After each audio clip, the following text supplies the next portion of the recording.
айтар уақыты, қадірін білер теңіне, жар болу әйел бақыты. Қыз өмірі қызғалдақ, біздегі тағдыр өзгеше. Өміріміз өзімізге емес, ұлтымыздың ұрпағына арналған. Бірақ мына жарық дүние әділетсіз емес қой. Бізге бар уақытты үйіп береді, төгіп береді. Берекенің бағасын біліп, қадірін қасиет деп танысақ болғаны. Тұрмыс бізге сынақ, ал жұмыс болмашы тіршіліктің көзі. Таразыға тартылмайтын тақырып, талай қызды толғантып жүргені рас. Жігіт тапсам тұрмысқа, ал ақша жетпесе жұмысқа шығам деп сіз де ойланып жүрсіз бе?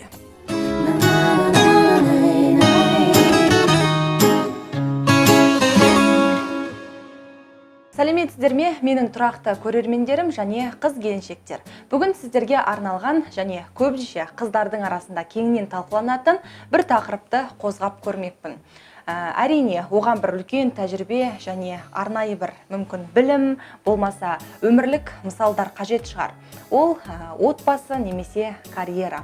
Көптеген қызды мазалап жүрген бұл сұрақтың шешімі әртүрлі тараптан табылуы мүмкін. Себебі әркім өзінің деңгейінде ойлайды ғой. Мысалы, біреуге тұрмысқа шыққан дұрыс, ал енді біріне кәсіп құрған оңды деген сияқты. Енді мен сіздерге айтқым келетін осы бір кеңестер бәлкім кішкентай болсын өміріңізде пайдасын беріп қалатын шығар. Отбасын құрған дұрыс па, әлде мансабымды жасап, ата-анама көмектесіп, жағдайымды реттеп алғаннан кейін барып тұрмыс құрған жақсы ма деп жиі сұрақтар келіп жатады қыздардың тарапынан. Енді ол әртүрлі жас ерекшелігіне, бәлкім оның өзіндік бір ішкі ұстанымына байланысты шығар. Менің айтқым келіп отырғаны, қыздар көбінше 20 жастан кейін тұрмыс құруды және отбасын құруды мүмкін ойлауға болатын шығар. Бірақ оған дейінгі аралықта сіз әрине оқу оқисыз, білім қуалайсыз, ата-анаңыздың берген тәрбиесін бойыңызға сіңіріп, өзіңізше бір пікір қалыптастырып бастайсыз.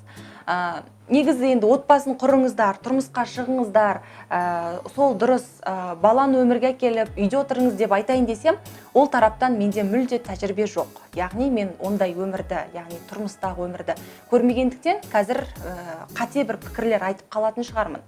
Бірақ әркім өзінің ойын білдіруге құқылы болғандықтан мен өзімнің белгілі бір реттегі кішкентай ғана сіздерге пайдасы болса болар, болмай жатса тағы көрерсіздер. Кеңестерімді айтқым келіп отыр. Жалпы мансап, карьера дейміз, және әртүрлі кәсіп жолындағы, қызмет жолындағы қыздардың өмірі. Ол қалай қалыптасады? Қазіргі уақыттағы ол біздің үйдегі отбасындағы тәрбиеге байланысты. Мысалы, анамыз бізді тәрбиелейді. Біз ананың тәрбиесін көріп өскенбіз және көріп өсеміз, қалыптаса береміз. Себебі анаға қарап қыз өсер, әкеге қарап ұл өсер дейді.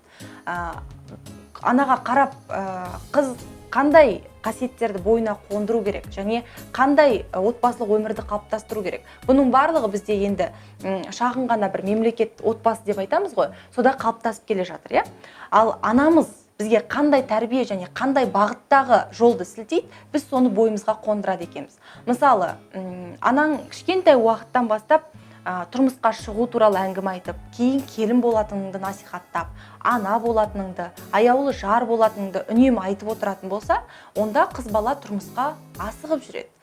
Яғни, оның өмірлік міндеті тұрмысқа шығу, ана болу, аяулы жар атану. Бұл тікелей ананың тәрбиесіне байланысты. Үйде қандай тақырып жиі қозғалады, сол тақырып басымдық алып кетеді. Ал кейбір аналар бар. Мысалға, жоқ қызым, сен оқуыңды оқу керексің, сен нағыз ханшайым сияқты тәрбиелену керексің, сен жақсы жерден білім алып, жағдайыңды жасап, көлігіңді алып, үйіңді алып, барлығын қамтамасыз етіп жасап алғаннан кейін барып тұрмысқа шықсаң болады дейді. Яғни үйдегі насихат қай арнаға бұрылады, біздің аналарымыз біздің бойымызға қандай тәрбиені сіңдіреді, біз сол бағытта кетеміз. Енді әртүрлі аналар бар ғой, барлық ана айту мүмкін тұрмысқа шығу жайында, бірақ қызының уақыты келгенін кейбір аналар аңдамайды, байқамайды. Өзіне бір қызы әлі кішкентай сияқты көрінеді, немесе бізге жақсылап қызмет етіп алсын, біз оны бақтық, өсірдік, қақтық, енді бізге соның өтемақысын жасасын деп кейбір ата-аналар ойлауы мүмкін. Бірақ ол қазақ отбасында сирек. Яғни аналар қыз баланың арқасына ешқандай ауыр жүкті салмаған. Бірақ қыз бала бүгінде тәрбиеленіп келе жатқан қыздар қауымы өте пысық. Байқасаңыздар, олар жұмысқа икемді, олар жақсы сәнденіп жүреді, олардың барлық тараптан хабары бар. Жаңашылдыққа, үлкен бір деңгейдегі жақсылыққа ұмтылып тұрады. Ал қыздар қауымы қаншалықты деңгейде өзін қай арнаға бұрып қалыптастырады, сол деңгейде оның сана сезімі сондай сигнал беріп тұрады. Мысалға, тұрмысқа шығуды қай кезеңде ойлаған дұрыс? Мен айтар едім, 20 жастан 30 жасқа дейінгі аралықта қыз бала белгілі бір ретте өзінің ана болу керек екен, жар болу керек екен, және белгілі бір үйдің берекесі мен шаттығына айналу керектігін біліп жүруі керек. Бірақ ол дәл 20 жасынан бастап тұрмысқа шығып кет деген сөз емес. Мына менің кішкентай 16 жастан, 18 жастан тұрмысқа шығып жатқан сіңілдеріме айтқым келеді, сіздер үлкен бір байыбына барып, сол отбасылық өмірдің ертеңгі күні сіз құрайын деп жатқан шаңырақтың берекесі сіз екеніңізді, сол бір үйдің ұйытқысына айналайын деп бара жатқаныңызды тереңінен ұғыну керек. Көп жағдайда тұрмысқа шыққанның жолы осы екен деп, көбісі бір құмарлықпен, ынтықтықпен, бір сезіммен бой алдырып, тұрмысқа ерте шығып кетіп жатады да, тіпті бір 5-6 ай болмай жатып, олар ажырасып тынады. Ал біз қазақы отбасы болсын, мейлі қандай болсын, әйтеуір бір адамзат ол отбасын құрғаннан кейін сол отбасының беріктігіне және босағаның сондай бір нығыз әрі жақсы болып қалыптасуына бар күшіңізді салу керексіз. Бітті, тұрмысқа шықтым, ой, маған ұнамай қалды, болды, мен ажырасам. Бүгінгі таңдағы біздің қыздардың психологиясы. Яғни 18 жасар қыз аңдамай, білмей тұрмысқа шықты, одан кейін ол тұрмыстық өмірдің қиындығымен бір кедергілеріне шыдамады, күйеуінің жағдайын дұрыс деңгейде жасап бере алмады. Себебі тәжірибе жоқ қой, мысалы, ол кішкентай әлі. Өзі де бала сияқты, мысалға, өзі де бір үйдің еркесі болып келіп отыр. Ал ондай сәтте сіз қазір көпшілік қыздар қауымына беріліп жататыны салихалық, даналық деп насихаттап жүрміз ғой. Оның барлығы жолда қалады. Себебі сіз өзіңіз ойлап қараңызшы, 18 жасыңызда сіз нағыз оқу оқып, бір өмірге енді ғана аяқ басып келе жатқан шағыңызда сіз біреудің өміріне жауапты боларлықтай сол адамға жар болып тиіп отырсыз. Енді егер сіз сол күйеуіңіздің жағдайын жасап беретіндей, сол ер азаматыңыздың көңіл хошын, бабын таба алатындай әрекет жасап қызмет көрсете алмасаңыз, онда әрине ол тараптан, ол үйден, енеңізден сізге көптеген шағым түседі. Ал ондай қыспаққа шыдамайтын кішкентай ғана қыз бала, ол жеңіл өмірді аңсап кететіні анық. Ал менің айтқым келгені, тұрмысқа шығуды ойлап жүрсіз бе? Жігітіңіз бар болса, мінездің сәйкестігін тексеріңіз. Ол қандай адам?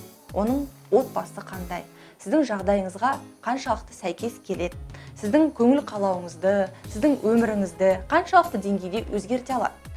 Ол жігіт сіздің өміріңізге баға келе ма?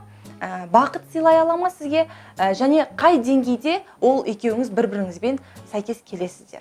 Бұл сұрақтарды сіз алдын ала анықтап, өміріңізде үлкен бір қадам жасайын деп тұрғаныңызды сезініп, жауапкершілік танытып барып тұрмысқа шыққан дұрыс болады. Бұл әрине бір таңданатын кеңес емес, бұл еңлік барлығы білетін нәрсені айтып отырсың ғой деп ойлауларыңыз мүмкін. Бірақ сіз ойлап қараңызшы, бізде қаншалықты деңгейдегі дұрыс отбасын құрудағы насихат көбірек жүргізілсе, біз соншалықты деңгейде қыздарға осы экран арқылы, осындай видеолар арқылы тәрбие бере отырып, мүмкін ой салатын шығармыз. 16 жастан 17-18 жаста тұрмысқа шығудың дұрыс емес жол екенін, мысалға мен қазір айтып отырсам, кейбір 18 жастағы шыққан тұрмысқа қыздар өзінің пікірін қалдыруы мүмкін. Яғни дұрыс отбасын құрдық қой деген сияқты. Бұл да 50-50. Ешқашан таразы басына тартылмайтын тақырып болғандықтан, бұл жерде бір тепе-теңдікті ұстап отыру қиынға соғады. Бірақ менің айтқым келгені, сіз 20 жастан асқаннан кейін барып тұрмыстық өмірді, оның жауапкершілігін, анаңыздың берген тәрбиесін және ер азаматтың жағдайын жасап білу жайында біршама ақпаратқа қанық болып, өзіңізді дайындап, үлкен бір өмірге қадам басып бара жатқандығыңызды сараптап біліп жүру керексіз.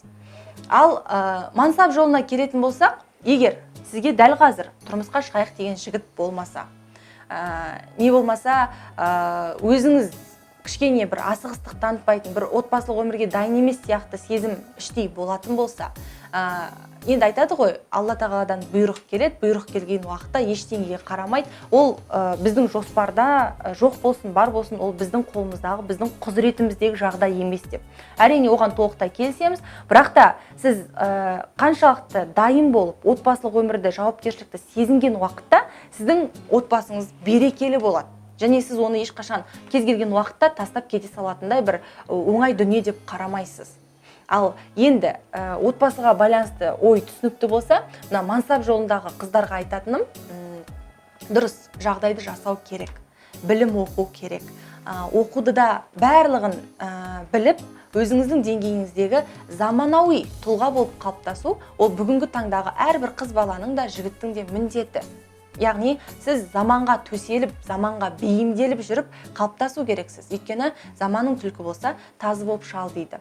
Мысал үшін, көштен қалып, қазір бір ілгері кеткен сондай керемет заман болды ғой мысалға. Оны ақпараттан жұрдай болып, қазіргі заманауи тренд дейміз, мода дейміз, сән дейміз, оның барлығынан хабарсыз болып жүрсеңіз, ол да жаман.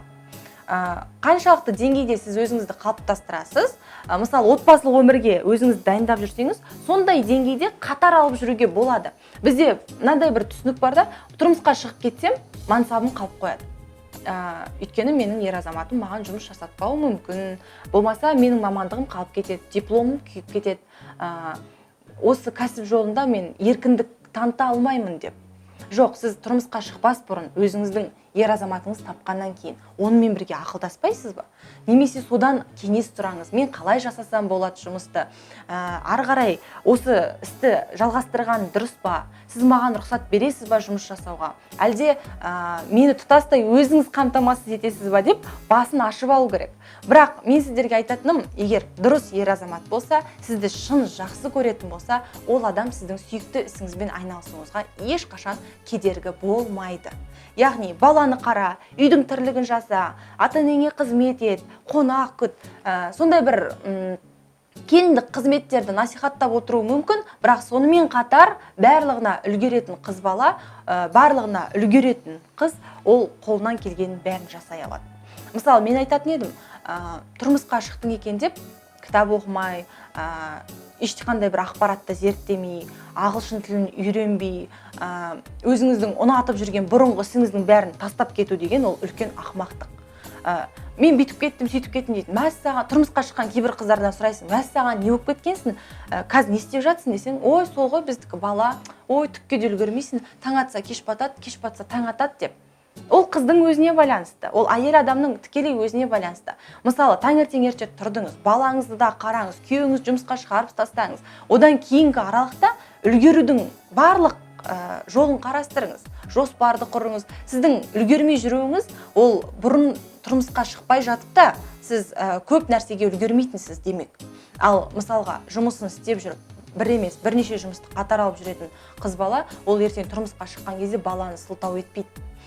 Баланы сылтау етуді, жаңа күйеуінің бір жағдайын сылтау етуді доғару керек қыздар. Мына отбасындағы қыздарға айтқым келеді, кейде бір алба-жұлбасы шығып, не болса соны киіп, өзіне бір күтім жасамай, мына сұлулықтан да алыстап кететін қыздар бар. Олардан оның себебін сұрап жатсаң, бірден, ой, баламен жүріп қайдан, күйеуіңе қараймын деп өстіп кетесің ғой, оказывается, тұрмысқа шыққандан кейін осындай болып кетеді екенсің деген бір мифті қалыптастырмаңыздар. Ол сіздің өзіңіздің отбасыңызда болып жатқан жағдай. Демек сіз үлгермей жатырсыз, шашыңызды сәндеуге, әдемі киім киюге, болмаса түріңізді сәндеп алуға деген сияқты. Одан да сіз барлығын жоспармен жасап, өзіңізге де көңіл бөліп, күйеуіңіздің де жағдайын жасап біліп, балаңыздың да бабын тауып білсеңіз, онда нағыз қазақи, нағыз отбасының бір керемет берекесіне айналған әйел болатыныңыз сөзсіз. Ал мансапты кез келген уақытта жасауға болады.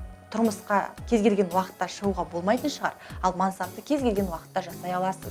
Менің айтқым келгені, сіз айналысып жүрген сүйікті ісіңізді өмір бақи өзіңіздің жаныңызға медет тұтып, кәдімгідей күйеуіңіз сіздің қаншалықты қорғаныңыз болып жаныңызда жүреді, сол сияқты екінші тараптан мамандығыңызды өзіңізге сүйеу етіп алу керексіз. Себебі күйеуім рұқсат бермейді деген, менің ойымша, ол да бір сылтау сияқты. Әрбір нәрсенің жолын тауып білетін қыздар қауымы өзінің күйеуін де кез келген сәтте көндіріп біледі. Бірақ оның кішкене бір өзіндік қулықтары мен әдемі айла тәсілдерін білу де керек шығар. Ал айтқым келетін тағы да бір кішігірім кеңес, сүйікті ісіңізді, мамандығыңызды, кәсібіңізді еш уақытта тастамаңыз. Ал тұрмысқа шығу керек сәт туып тұрса, ондай мүмкіндікті де жіберіп алмаған жөн. Себебі ұлттың ұлағатты болып өсуі, ертеңгі ұрпақтың көп болуы тікелей біз сияқты қыз балаларға байланысты екенін ұмытпаған абзал. Тұрмысқа шығыңыздар, бірақ кәсіпті қосымша дамытып жасау керектігін ұмытпаңыздар. Кәсіпті жасауға болады, ешқандай сылтау айтпаңыз, керісінше балаңыз да, күйеуіңіз де, ата-енеңіз де сізге барынша қолдау көрсететіндей өзіңіз жақсы әрекет жасап біліңіз. Бәрінің көңілін табуға болады, бәріне үлгеруге болады. Сондықтан мен сіздерге айтатыным, кәсіпті де, тұрмысты да қатар алып жүретін керемет аруға айналыңыздар.